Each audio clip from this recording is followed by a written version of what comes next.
Alright, so I'm going to talk a little bit about auxiliary lighting options. You've got three setups here that you might find on a typical rally car.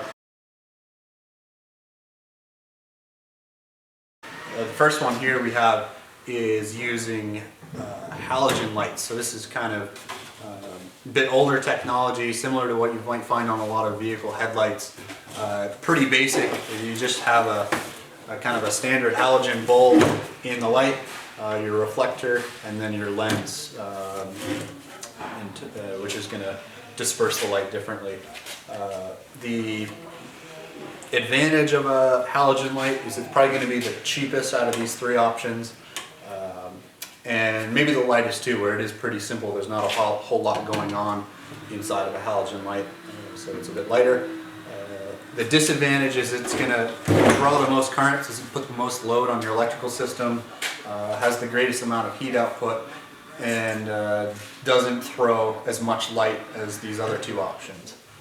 So second option that you might have is kind of just a similar idea but a little bit updated technology is an HID setup.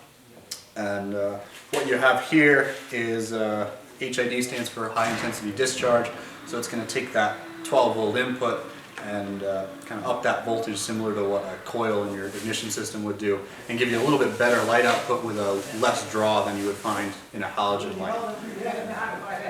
So disadvantage of this compared to the halogens, it is a little bit heavier because there's a little bit more complicated. You've got your, in this case we've got external ballast. Sometimes they're internal on the actual housing of the light, but that's going to add a little bit of weight.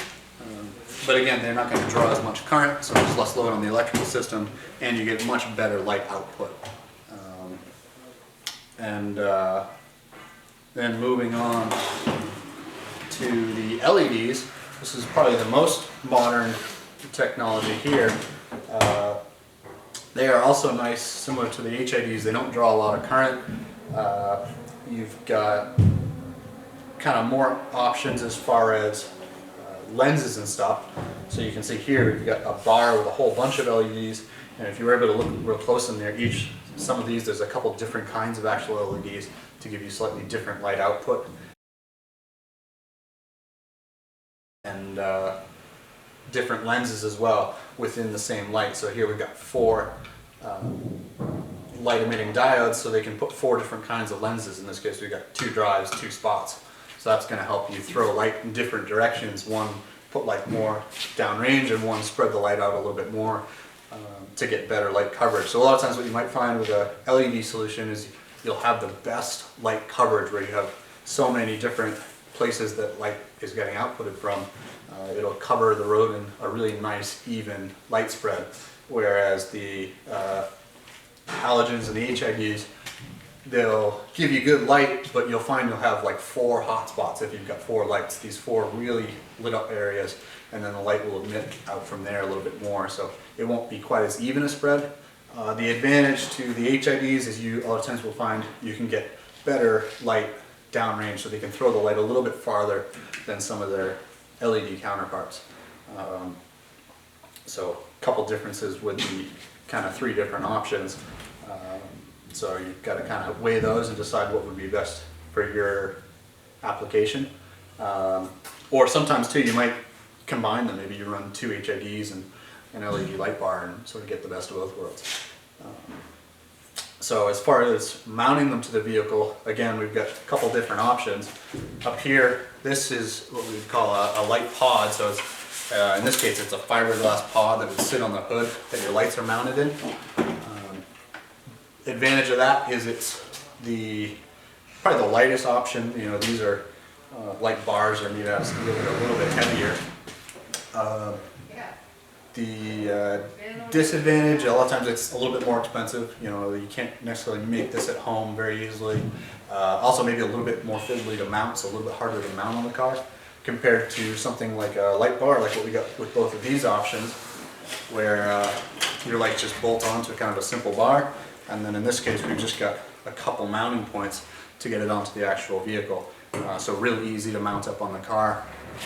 In any case, no matter how you mount the lights, you want to make sure it's a nice sturdy mounting system so that you don't get vibration through the lights, so that you get this kind of juddery looking light that's getting thrown down the road. So like in this case, just a nice sturdy bar, and then also make sure the attachment points on the vehicle are nice and sturdy so they're not going to flex. With the light pod, bolts on the hood, and then they've got this stabilizer bar in the front that would go down to the bumper to hold the whole thing so it's not bouncing around. Other things you might want to think about is how you're going to wire your lights in. So just as far as that goes, just think about if you've got your plug underneath the hood somewhere, you want to make sure you got enough of a lead on the light bar to get into the hood to plug in, especially with a light pod that's mounted on the hood. You can see you've got a fairly long harness here, and that allows you to mount the light pod on the hood but still be able to open the hood without disconnecting your wiring. If you made this too short, you kind of have to fight it and like stick your arm under the hood. It'd be kind of a pain, so you want to make sure you think about that and make that easy. So that's kind of the three options. We've got these Baja Designs LEDs. Again, they're kind of the newest thing. Give you the best light spread as far as adjustment goes.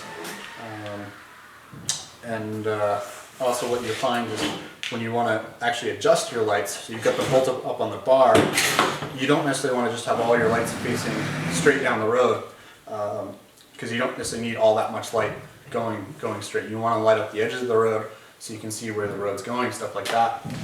Also, as you're going around the turns, you don't want to have the light just pointed straight ahead. So if you have a couple different options, instead of having just one bar that can only aim one way, if you've got like a bar and a couple other options, that you can maybe turn these outside lights out a little bit to get a little bit more light spread out to the edge of the road. Same thing what we have up here. With these, to adjust them, you would just turn these 3 screws and it'll kind of move the light around. So again, you could have these two faced out a little bit. These inner ones, maybe you have one slightly down, one slightly up, so as you're going over crests and stuff, you don't get those dark valleys that you can't see into. Also, as far as going back to the wiring a little bit, if you wire them so that you have an inner and an outer switch. So if you've got a light bar with 4 lights like this, wire them up so you can have these 2 inner ones separately controlled from the 2 outer ones. And the biggest advantage of that is if you were in a really dusty situation or a foggy situation, you might not want all this light going straight down the road because it's going to get reflected back towards you and make it very hard to see. So then if you could shut these off and just have the ones pointed out towards the edge of the road to kind of light up the edges of the road, and you don't care so much about that point as what's straight ahead of you. And you might even, if you know it's going to be really dusty, turn these out even farther than you normally would to really get that light to the edge of the road so it's not going to reflect back into your eyes. So that's kind of adjusting the lights a little bit. And again, the 3 options we've got here: halogen lights, HIDs, and then the LEDs over here are kind of the newest thing to come onto the market. So that gives you an idea of what your options are for your lights. And, that's all I got for you today.